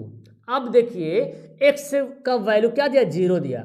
अगर x1 का वैल्यू हम यहाँ पे 0 रख देंगे तो इसका कहानी तो गोल हो जाएगा ना, इसका कहानी तो गया, क्योंकि जब भी x का वैल्यू मैं रख दूंगा 0 तो ये तो खत्म हो जाएगा, तो इसको बैठाने की जरूरत भी नहीं पड़ेगा। तो मुझे ये देखना है x2 कितना है 6 है, y2 3 1, y3 कितना है -4 है, और y1 कितना है 8, तो हो गया प्लस x3 कितना है -16, तो प्लस माइनस माइनस करते डायरेक्ट, है ना। और y1 कितना है 8 है, y2 कितना है 12 है, कितना आ रहा, वाह वाह वाह वाह। आगे बताओ यहाँ पे 1/2, देखो जी 12 8 4 12 माइनस में, और 12 छक 72 हो गया ना माइनस में। चलिए देखिए इसको घटाएंगे कितना आएगा -4 आएगा, और माइनस माइनस प्लस 16 चौक 64 हो गया ना, 16 चौक 64। अब देखिए यहाँ पे 1/2 इंटू 72 में से 64 घटा दो, क्योंकि माइनस में है, तो 8 4 12, 8 ही बचेगा, माइनस में बचेगा, और 2 चौक के 8 -4। लेकिन ऑप्शन तो माइनस में रहता नहीं है, त्रिभुज का क्षेत्रफल माइनस में कभी नहीं होता है, त्रिभुज का क्षेत्रफल क्या होता है प्लस में होता है, त्रिभुज का क्षेत्रफल हमेशा प्लस में होता है। तो ऑप्शन क्या हो गया, डी वाला हो गया राइट आंसर। वेरी गुड, 6 बजे क्लास स्टार्ट होती है। आगे बताओ, ये देखो 2 बिंदु दिया है, मध्य बिंदु को मिलाने वाले अनुपात किस अनुपात में विभाजित करता है, यानी कि विभाजन का सूत्र है और बोलता है y का निर्देशांक निकालिए। तो y का क्या फार्मूला होता है विभाजन सूत्र में, m1y2 प्लस m2y1 बटे m1 प्लस m2, ये नहीं होता फार्मूला। अब देखते हैं m1 कितना है 3 है और y2 कितना है 7 है। देखिए ऑप्शन ए 3 गुना 7 होना चाहिए था, 3 गुना 9 लिखा, खत्म कहानी। यहाँ भी देखो 3 गुना 9 लिखा, खत्म कहानी। अच्छा देखते 3 गुना 7, 3 गुना 7 हो रहा। फिर देखो m2y1, m2 2 है और y1 कितना है -3, तो प्लस है ना, ये प्लस है, प्लस m2। तो देखो यहाँ पे प्लस के जगह देखो यहाँ पे लिखा माइनस, ये खत्म कहानी। ऑप्शन क्या हो गया, बी हो गया। ऐसे फॉर्मूला को छाटना है ना, ऐसे फॉर्मूला को छाटना है। ओके, आगे सवाल बताओ। सवाल देखो नेक्स्ट यहाँ पे, वेरी गुड। देखो सवाल क्या बोलता है जी, ये ए बी सी जो है ए सी मिलके 120 डिग्री बन रहा है। ए सी मिलके क्या बन रहा, 120 डिग्री। ओके, डोंट वरी, अब डरने की क्या बात है, बहुत आसान सा सवाल है ये। तो कोई त्रिभुज है, पता नहीं कौन सा समकोण है क्या है, मैं ऐसे बना लेता हूँ कोई त्रिभुज, ठीक है ना, ए बी सी। अब आपको पता है त्रिभुज के तीनों कोण का जोड़ 180 डिग्री होता है, तो ए और सी ये दोनों मिल करके जो है 120 डिग्री है। तो ये बेचारा अकेला बी कितना होगा, तो बी जो 60 डिग्री होगा, क्योंकि जब तीनों मिल के 180 डिग्री है तो 120 तो उधर ही हो गया, तो बचा कौन, बचा तो 60 डिग्री बचेगा ना, तब ना होगा B 60 degree. Option number B हो गया। आगे सवाल देखो क्या बोलता है, देखो जी यहाँ सवाल समझना ध्यान से। 69 ये है A B C D E F, A B C D E F. सवाल को ध्यान से समझना, गलती मत करना सवाल को, ठीक है ना, इसको खास करके। क्या बोलता है, ए बी बटे डी ई। इधर देखो भुजा ए बी है, इधर भुजा इस त्रिभुज में ए बी भुजा, इस त्रिभुज में डी ई भुजा। फिर बोलता है बी सी बटे एफ डी, यहाँ पे सी है, बी सी कौन, ये वाला बी सी है और एफ डी के देखो इधर है ना। तो देखो ई भुजा, ये दोनों भुजा के बीच का कोण कितना है, ये वाला बी वाला कोण दिख रहा, ये दोनों भुजा के बीच वाला कोण यही होगा, और ये दोनों भुजा के बीच वाला कोण कौन होगा, ये वाला होगा कि ना होगा। तो कौन कौन सा कोण बराबर हो गया, बी वाला और डी वाला, बी और डी मिलकर के जो है बराबर हो रहा, मतलब कि दो साइड, एक इधर साइड है एक इधर साइड है, इधर साइड है इधर साइड है, तो इन दोनों साइड के बीच में ये वाला कोण बन रहा और इन दोनों साइड के बीच में ये वाला कोण बन रहा। हो गया, ऑप्शन क्या हो गया, डी वाला बिल्कुल राइट आंसर हो गया, है ना। ओके, पीडीएफ जो है वेबसाइट पे डाला हुआ बाबू। आगे देखो क्या बोला जा रहा, भुजा का अनुपात, त्रिभुज दिया हुआ है, दो समरूप त्रिभुज है, उसके भुजा का अनुपात दे दिया है, भुजा का अनुपात दे दिया, ठीक है ना। तब भुजा का अनुपात दे देगा और बोलता है क्षेत्रफल बताइए, क्षेत्रफल का अनुपात बताइए। तो क्या कीजिएगा, जब किसी त्रिभुज के भुजा का अनुपात दे दे और क्षेत्रफल का अनुपात पूछा जाएगा तो क्या करना है, स्क्वायर कर देना है जी। 1 का स्क्वायर 1, 5 का स्क्वायर 25। पढ़े है कि नहीं पढ़े आप लोग, पढ़े है ना। जब त्रिभुज के भुजा का अनुपात दे दिया जाए और आपसे पूछा जाए, हाँ बी और डी, आपसे पूछा जाए कि त्रिभुज का अनुपात बताइए तो क्या करेंगे, स्क्वायर चढ़ा देंगे। ऑप्शन हमारा डी राइट आंसर हो जाएगा। ओके, वेल डन मधु कुमारी शिक्षा शकीला खातून, वेल डन। आगे क्या होगा, ऑप्शन नंबर डी। नेक्स्ट पढ़ते हैं, tan 90 माइनस थीटा, बहुत हल्का सवाल है। tan 90 माइनस थीटा क्या होता है, कॉट थीटा, है ना। क्या होता है, tan 90 माइनस थीटा होता है कॉट थीटा, वेल डन, बिल्कुल। आगे सवाल देखो, ओ ये सवाल आ गया, ए बी सी एक त्रिभुज है और D E B C parallel है। ए डी जो है 5 है, डी बी जो है 6 है, ए ई 8 है, तो इसका वैल्यू निकालना। मान ले एक्स मान लेते हैं, है ना, एक्स मान लिए। ओके, तो देखो यहाँ पे 5/6 बराबर 8/x, क्रॉस गुना करो 6 5 x से बराबर 8 48।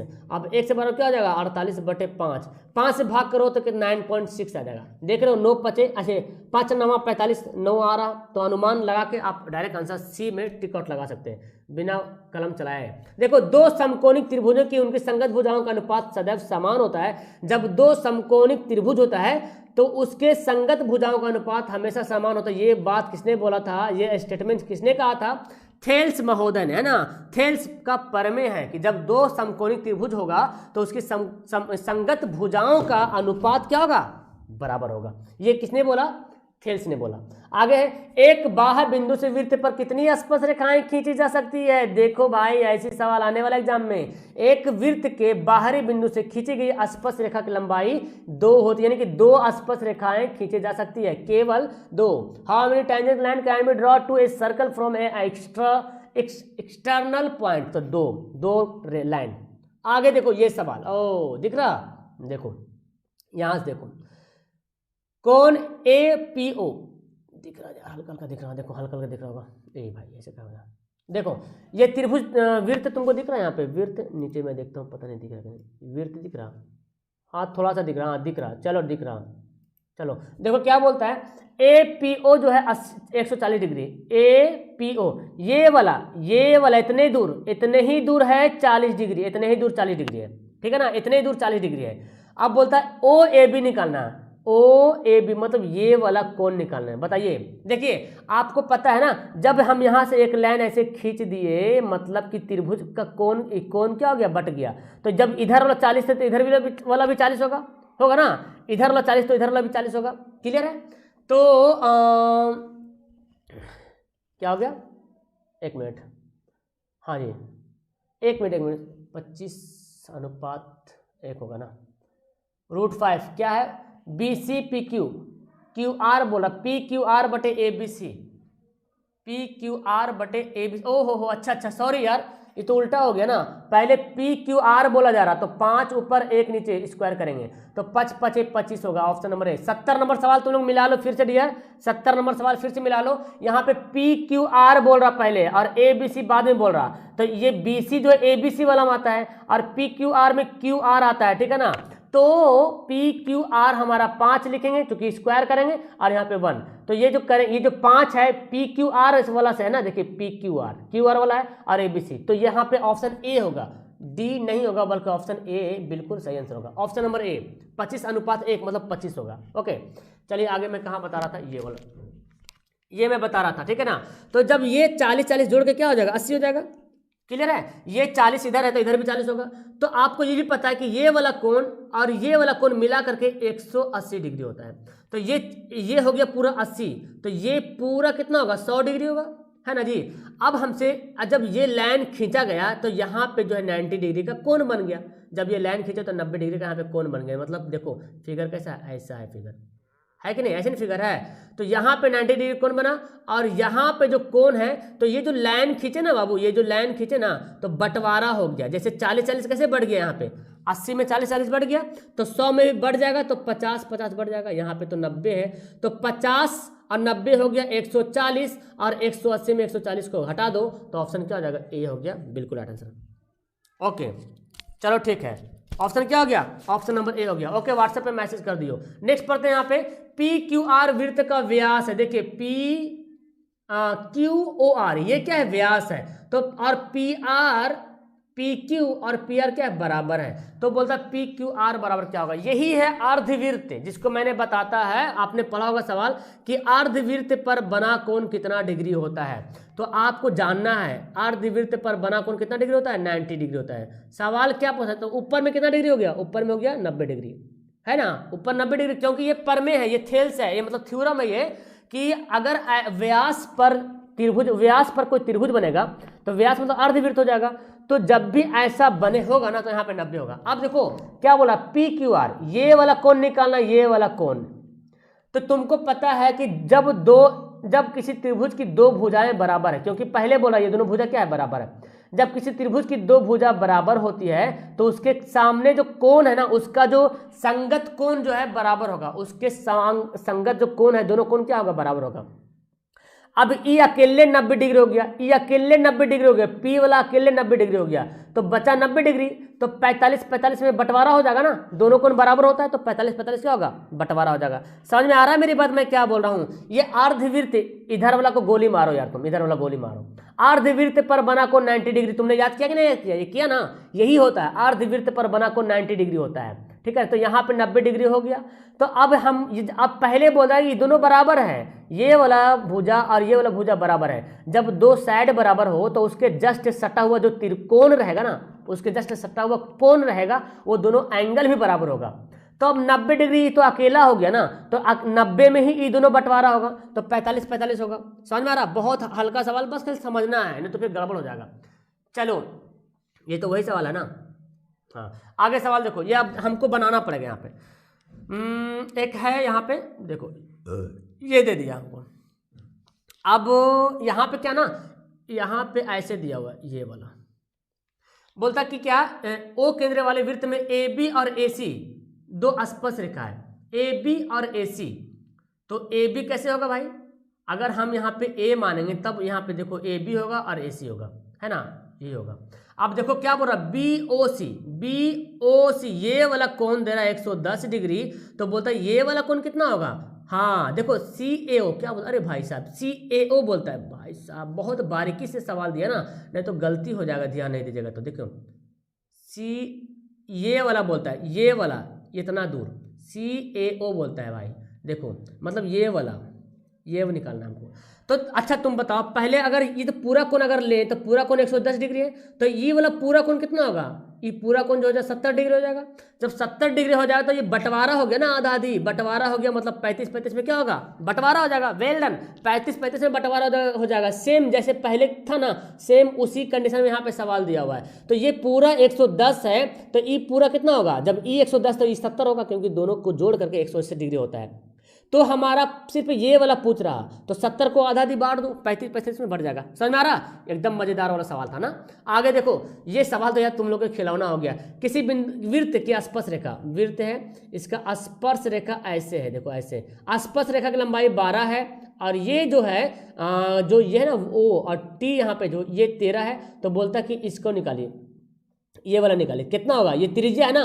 तो आपको पता है ये पाइथागोरस प्रमेय से बनेगा ना, यहाँ पे 90 डिग्री बन रहा है, यहाँ पे 90 डिग्री बन रहा है, और 90 डिग्री सामने वाला क्या होता है, कर्ण होता है। कर्ण दिया हो 13, लंब दिया हो 12, तो आधार कितना होगा, आधार तो तुम आंख बंद करके तुम लोग बताओगे आधार 5 होना है ना, क्योंकि 5, 12, 13 का ये क्या बोलते हैं, अरे यार पाइथागोरिक त्रिक बनता है ना, पाइथागोरिक त्रिक बनता है। 6, 8, 10, 8, 8, 12, क्या होता है, 8, 15, 17 होता है ना। तो ऑप्शन क्या हो गया, डी हो गया। आगे देखो, बनाओ ये सवाल, बहुत हल्का सवाल, ये तुम लोग बनाया हो पहले भी। क्यू पी आर बराबर 60, क्यू पी आर ये वाला दिया है 60 डिग्री, जब ऊपर वाला 60 होगा तो नीचे वाला इसका जस्ट दुगना हो जाएगा 120 डिग्री। अब देखो फिर पहले वाला नियम आएगा, ये ओ क्यू क्या है, वृत्त की त्रिज्या है, और क्यू आर क्या है, वृत्त की त्रिज्या। हाँ यहाँ पे ना वृत्त की त्रिज्या है, ये जो ओ है ना, ओ से यहाँ पे चूंकि ओ देखो क्या बोला, ओ वृत्त का केंद्र है, ओ वृत्त का केंद्र है, इसका मतलब ओ क्यू और क्यू आर त्रिज्या। तुम नापना मत शुरू कर देना कि सर यहाँ पे छोटा दिख रहा है, इधर देखो छोटा है सर, इधर बड़ा है। यहाँ पे सवाल पहले से दे रहा कि ओ जो है वृत्त का केंद्र है। अब तुमको केंद्र में रहे चाहे नहीं रहे, लेकिन तुमको केंद्र मानना पड़ेगा, मैथ सवाल मान करके ही बनता है, ठीक है ना।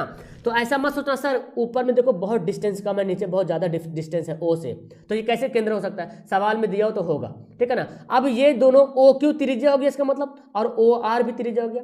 सवाल क्या बोलता है, ओ क्यू आर, देखो ये वाला बोलता है, ये वाला कोण, तो फिर वही बात आ गया ना, यही फिर तो वही बात आ गया ना कि जब किसी त्रिभुज की दो भुजा बराबर होगा तो उसका जो संगत कोण होगा वो भी कोण क्या होगा, बराबर होगा। और ये दे दिया 120 डिग्री, तो अब 60 डिग्री में दोनों बंटवारा होगा ना, दोनों तो 60 डिग्री में बंटवारा होगा। वेल डन, 60 ही डिग्री में 30-30 बांटोगे ना, क्योंकि 180 डिग्री तो होता ही है, और ये अकेला 120 डिग्री हो गया भाई साहब। तो बचा मेरे पास 60 डिग्री। अब दोनों कोण बराबर भी होना है, क्योंकि दोनों भुजा बराबर है, तो 30-30 में बांट दो। ऑप्शन नंबर बी हो गया राइट आंसर भाई साहब, ऑप्शन नंबर बी 30 डिग्री। हाँ चलिए आगे बढ़ते हैं, सवाल खत्म होने वाला है बहुत जल्दी।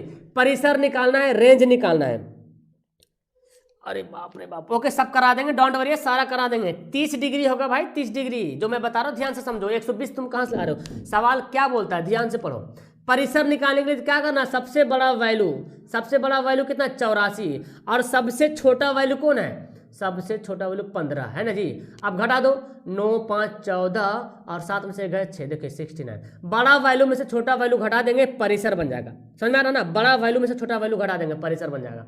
आगे बोलता हाँ, ये सवाल समझो, समांतर माध्य कैसे निकालते हैं।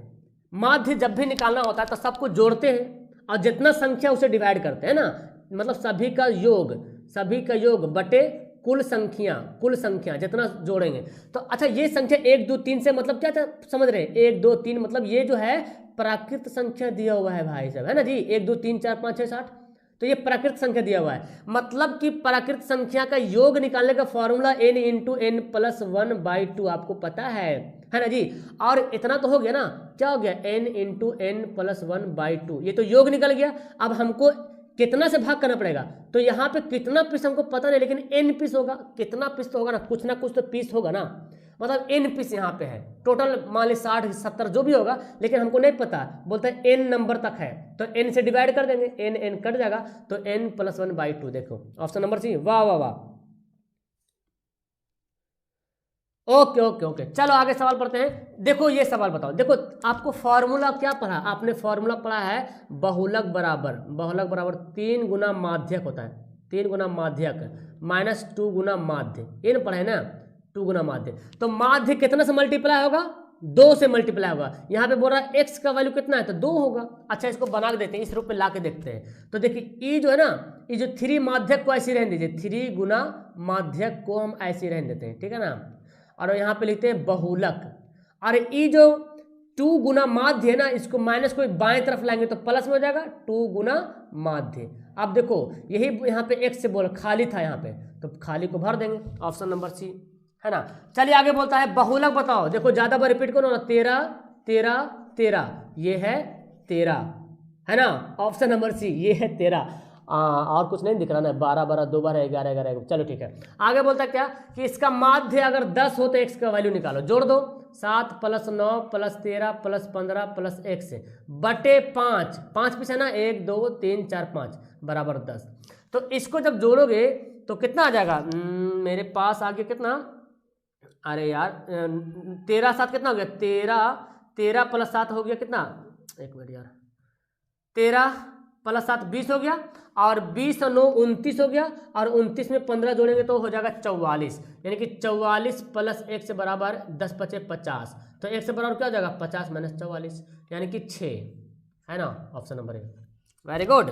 चलिए आगे सवाल, किसी घटना की प्रायिकता का अधिकतम मान क्या होता है, किसी घटना की प्रायिकता का अधिकतम मान 1 होता है, 1 से बड़ा तो हो ही नहीं सकता है। आगे सवाल बोलता है कौन प्रायिकता नहीं हो सकता है, ये प्रायिकता हो सकता है, ये भी हो सकता है, ये भी हो सकता है, ये नहीं होगा, क्योंकि ये जो है 1 से बड़ा है। प्रायिकता जब भी होता है 1 से छोटा होता है और 0 से बड़ा होता है, मतलब माइनस में प्रायिकता नहीं होता है, ठीक है ना, और 1 से बड़ा भी नहीं होता है, 1 से छोटा होगा जब भी होगा। तो आगे बोलता है एक न्याय संगत पासा को फेंके तो 2 का गुणज आने की क्या प्रायिकता, 2 का गुणज यानी कि 2 का मल्टीपल।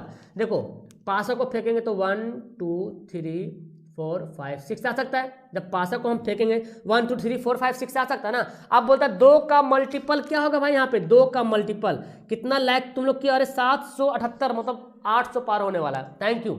तो 2 का मल्टीपल कौन कौन है, ये 2 भी है, 4 भी है, 6 भी, मल्टीपल मतलब 2 का पहाड़ा समझो, 2 दूना 4 4 दूना 8 2 दूना 4 है ना, मतलब 2 से कटने वाला, 2 भी कटेगा, 4 भी कटेगा, 2 से 6 भी कटेगा, तो 3 पीस है और टोटल 6 है, 1/2। Very good. देखो देखो क्या आ रहा, अरे 2 का गुणज का मतलब देखो 2 नहीं, 2 का गुणज है, 2 2 से नहीं कटेगा, 4 भी तो 2 से कटेगा ना, 6 भी तो 2 से कटेगा, तो 3 पीस हो रहा 2 से कटने वाला, और टोटल कितना है 6 है, 1/2। आगे सवाल बताओ, एक अच्छी तरीके से फेंट लेते हैं ताश की गड्डी को और एक पत्ता या दीक्षा निकालते हैं, मतलब रैंडमली एक पत्ता निकालते हैं, तो लाल रंग का पत्ता होने की क्या प्रायिकता। तो आपको मैंने बताया था कि 52 पत्ता में 26 पत्ता लाल होता है और 26 पत्ता काला होता है, लेकिन सवाल बोला लाल रंग का पत्ता, तो लाल रंग का कोई भी पत्ता निकल सकता है ना, लाल रंग का कोई भी पत्ता निकल सकता है, तो 26 और टोटल कितना है 52, इसका भी आंसर 1/2 ही आ गया, वाह वाह वाह, ऑप्शन नंबर ए। चलो आगे बोलते हैं 2 न्याय संगत सिक्का को उछालेंगे तो कम से कम एक शीर्ष आने की क्या प्रायिकता भाई साहब बताओ।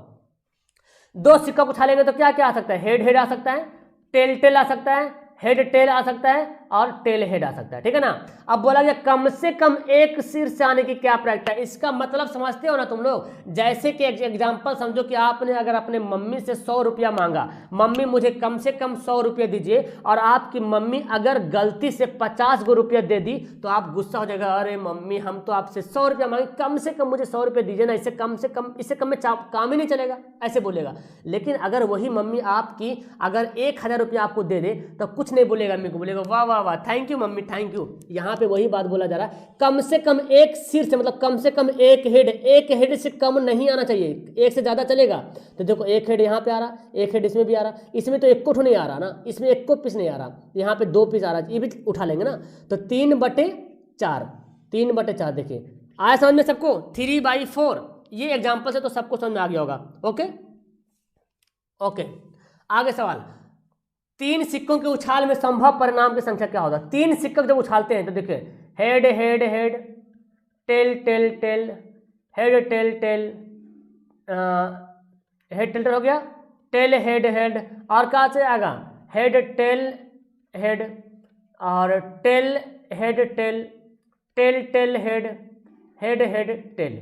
यही 8 घटनाएं घट सकती है जब 3 सिक्का, हाँ 3 सिक्का को उछालेंगे तो टोटल 8 घटनाएं घटेगी, है ना जी। जब 3 सिक्कों को उछालेंगे तो 8 घटनाएं घटेगी। चलिए सवाल खत्म होने वाला है। 8 सेंटीमीटर त्रिज्या वाले वृत्त का अंतःवर्ग का क्षेत्रफल, इस सवाल मैंने आपको बताया था, एक वृत्त है बना हुआ, ठीक है ना, त्रिज्या 8 सेंटीमीटर है, तो अगर मैं इसको ऐसे कर दूं व्यास, तो व्यास कितना हो जाएगा आपको पता है, त्रिज्या व्यास जो है त्रिज्या का दुगना होता है, तो त्रिज्या 8 है तो व्यास 16 हो जाएगा। अब इसके अंदर एक ठो वर्ग बना हुआ, ऐसे वर्ग बना हुआ, देखिए एक ऐसे वर्ग बना हुआ, इस तरह से वर्ग बना हुआ, ठीक है ना। तो ये जो दिख रहा व्यास जो दिख रहा ये वाला, कलर चेंज करो तो पता चलेगा तुम लोग को, ये जो व्यास दिख रहा ना ये वाला व्यास, ये व्यास भी है और वर्ग का विकर्ण भी है, वर्ग का विकर्ण भी बन गया। तो वर्ग का विकर्ण एक फॉर्मूला होता है √2 गुना भुजा, और यहाँ पे इतना बराबर दिया हो 16, तो a बराबर क्या आ जाएगा 16/√2, a यहाँ पे भुजा माना, √2 गुना भुजा 16/√2। अब हमको क्या निकालने बोल रहा, अब हमको निकालने बोल रहा वर्ग का क्षेत्रफल, अंत मतलब अंदर में जो है, तो वर्ग के क्षेत्रफल का फॉर्मूला क्या होता है भुजा का स्क्वायर, यानी कि a का स्क्वायर, तो 16/√2 का स्क्वायर कर देंगे, मतलब कि 16 गुना 16 और √2 का स्क्वायर कितना होगा 2, 2 8 16 और 16 8 128। ये सवाल मैंने बहुत बार पढ़ा है आप लोग को, नेट डॉज अगर आप लोग क्लास पढ़ते होंगे तो बहुत अच्छी तरीके से आपका क्लियर हो गया। पढ़े थे आप लोग लगभग 47-45 वीडियो बनाए हम, तो उसमें से बहुत सारा मैथ एकदम सेम टू सेम ऐसे ही मतलब पूछा जा रहा है, बहुत बार सवाल भी कराया था। देखो 2 वृत्तों की परिधि का अनुपात दिया हो तो क्षेत्रफल का अनुपात क्या होगा, परिधि का अनुपात दिया, क्षेत्रफल का क्या करेंगे दुगना स्क्वायर कर देंगे, 4 का स्क्वायर 5 का स्क्वायर, 4 × 16 5 × 25। जब भी परिधि का अनुपात दिया रहे और आपसे क्षेत्रफल का अनुपात पूछे तो क्या करना है, इसका कर देना स्क्वायर। देखो समबाहु त्रिभुज का क्षेत्रफल इतना दे दिया तो भुजा क्या होगा, समबाहु त्रिभुज के क्षेत्रफल का फॉर्मूला क्या होता है बाबू, समबाहु त्रिभुज के क्षेत्रफल का फॉर्मूला पता है आपको, √3/4 गुना भुजा का स्क्वायर, यहाँ पे भुजा को a माने, ठीक है ना, भुजा का स्क्वायर, ये फॉर्मूला होता है √3/4 गुना भुजा का स्क्वायर, और इतना बराबर दिया हुआ 9√3 है ना, दिया हुआ त्रिभुज का क्षेत्रफल इतना बराबर दिया हुआ है, तो √3 कैंसिल हो जाएगा, a स्क्वायर बराबर कितना हो जाएगा 4 9 36, और a बराबर क्या हो जाएगा 36 का वर्गमूल यानी कि 6। देखिए ऑप्शन नंबर ए, समझ में आ रहा सबको, ओके अच्छा हाँ। चलिए आगे सवाल बनते हैं। देखिए सवाल क्या बोलता है, R1 R2 2 वृत्त त्रिज्या वाले वृत्त के परिधि का योग R त्रिज्या वाले वृत्त के परिधि के बराबर है। तो देखिए ना, दिख रहा ना, ये दोनों परिधि है, इन दोनों परिधि का योग करेंगे। अच्छा हम बना के दिखाते हैं। देखिए वृत्त के परिधि निकालते कैसे, 2πr, पहला वृत्त निकाला 2πr, दूसरा वृत्त है 2πr, ठीक है ना। अब ये जो दोनों परिधि को जोड़ देंगे तो 2πr नया वाला बनेगा, ये वाला बनेगा। अब देखो यहाँ पे 2π ले लो कॉमन, तो R1 + R2 बचेगा, और यहाँ पे क्या है 2πr, तो 2πr 2π कैंसिल, क्या बचा मेरे पास बचा R1 + R2 बराबर R। ऑप्शन नंबर क्या हो गया, बी हो गया, है ना। चलिए थैंक यू डियर। ओके आगे सवाल पढ़ते हैं। शंकु की ऊंचाई और त्रिज्या तिगुनी हो गया। लो भाई, शंकु की ऊंचाई और त्रिज्या क्या हो गया 3 गुनी, यानी कि ऊंचाई और त्रिज्या जो है ना वो दोनों जो 3 गुना कर देंगे, 3h हो जाएगा और त्रिज्या क्या हो जाएगा 3r हो जाएगा। क्या बोल रहा, शंकु की ऊंचाई और त्रिज्या 3 गुनी हो तो आयतन कितना हो जाएगा, आयतन निकालो। अच्छा शंकु का आयतन का फॉर्मूला क्या होता है 1/3πr², ये होता ना। चलिए हम यहाँ बना बैठाते 1/3π, r का वैल्यू कितना लिखेंगे 3 लिखेंगे, 3r लिखेंगे, क्योंकि बोला गया r जो है 3 गुना हो जाएगा स्क्वायर। देखो फॉर्मूला में स्क्वायर है और h कितना है 3h है, तो यहाँ पे कितना हो गया 1/3π, 3 तिया 9r², 3h, तो देखो 9 तिया 27, 27 को बाहर कर दो, मेरे पास क्या बचेगा 1/3πr²। देखिए पहले क्या था, पहले था 1/3 पाई आर स्क्वायर एच, अब है 27 into 1/3 pi R square H. कितना गुना है इसका, दिख रहा ना, 27 गुना है। ओके, यहाँ देख रहे 27 गुना है। ओके, आगे सवाल है आर त्रिज्या वाले अर्धगोले का कुल पृष्ठ क्षेत्रफल। देखो यार, कल ही 2 दिन पहले मैंने बताया था, पूरा फार्मूला वाला मैंने वीडियो ऑब्जेक्टिव करके बताया था, ठीक है ना, तो उस वीडियो को जरूर देखना। फार्मूला से सवाल 1-2 सवाल पक्का आएगा। तो अर्धगोला वाला देखो आ गया, पूर्ण पृष्ठ बोला जाएगा तो यहाँ पे 3 पाई आर स्क्वायर, ठीक है। फिर देखो छिन्नक का आयतन, मैंने बताया था उस वीडियो में, छिन्नक का आयतन का फॉर्मूला क्या होता है, 1/3 पाई एच कैपिटल आर का स्क्वायर प्लस स्मॉल आर का square plus capital R into small R, ये फॉर्मूला होता है। आपने फॉर्मूला अगर पढ़ा होगा तो बना लिया होगा बहुत आराम तरीके से। आगे है उस समांतर श्रेणी का सार में अंतर क्या होगा जिसका a18 और a14 बराबर 32 है। तो बनाते हैं ना, a18 कैसे निकालते हैं, देखिए a18 का मतलब क्या हुआ, a प्लस, यहाँ पे n का वैल्यू 18 दे रहा और यहाँ पे n का वैल्यू 14 दे रहा, तो क्या लिखेंगे 18 - 1 into D minus a plus 14 - 1 into D. यहाँ पे ब्रैकेट घेर दो क्योंकि यहाँ पे दिया हुआ है ना माइनस बाहर में, इसीलिए ब्रैकेट हमको घेरना पड़ेगा। तो देखो क्या करेंगे, a प्लस 17d हो गया और माइनस से मल्टीप्लाई करेंगे, -a और माइनस प्लस माइनस 13d बराबर 32। तो देखो a से a कैंसिल हो गया ना, तो 17d में से 13d घटेगा तो 4d बराबर 32, 4 × 8 32। लो भाई, अरे ऑप्शन नंबर सी है ना, ऑप्शन नंबर सी बिल्कुल राइट हो गया ना, वेरी गुड। 96 का 98 का। चलिए फटाफट खत्म करते हैं। गोला का व्यास 42 सेंटीमीटर है, तो त्रिज्या कितना होगा, 21 होगा। जब व्यास 42 हो तो त्रिज्या 21 होता है। पृष्ठ क्षेत्रफल बताइए, गोला का पृष्ठ क्षेत्रफल क्या होता है, 4 पाई आर स्क्वायर होता है, ठीक है ना, 4 पाई आर स्क्वायर। 4 पाई का वैल्यू 22/7, आर कितना है 21 × 21, 7 तिया 21। अब मल्टीप्लाई कर दो, 22 × 4 88 × 21 तिया 63। गुना करो, यहाँ पे गुना करते हैं, यहाँ पे गुना करेंगे, यहाँ पे कितना होगा 88 × 63, गुना कर दो 88 × 63 से गुना करोगे तो 55 44 आ जाएगा ना, ऑप्शन नंबर सी। ओके, चलो जी, वेरी गुड। चलो आगे सवाल पढ़ते हैं। सवाल देखो, एक बेलन की ऊंचाई दिया हुआ 14, h बराबर 14 और वक्र सतह का क्षेत्रफल दिया है इतना, तो आयतन निकाले। तो हमको त्रिज्या निकालना पड़ेगा क्योंकि आयतन का फॉर्मूला होता है पाई आर स्क्वायर एच। तो जब तक आर पता नहीं रहेगा तो कैसे निकालेंगे, तो इस फॉर्मूला को देखो, बेलन के वक्र सतह का क्षेत्रफल क्या होता है 2 पाई आर एच होता है, इतना बराबर दे रहा 264 है ना। 2 पाई का वैल्यू 22/7, आर का वैल्यू आर, एच का वैल्यू 14 बराबर 264। देखो 7 दूना 14, कलर चेंज करके काटेंगे तो लोगों को पता चलेगा। देखो 7 दूना 14, 22 एकम 22, 22 दूना 44, 2 छक 12, 2 तिया 6, आर बराबर कितना है 3 आ गया। अब बैठा दो, पाई का वैल्यू 22/7, 3 × 3, एच का वैल्यू 14, 7 दूना 14, तो 22 गुना 3 तिया 9, 9 दूना 18। तो देखो 18 दूना 36 के 6 बचा 3, 18 दूना 36, 37 ऑप्शन 39। देखिए ऑप्शन नंबर डी है ना। तो यहाँ पे टोटल आपका 100।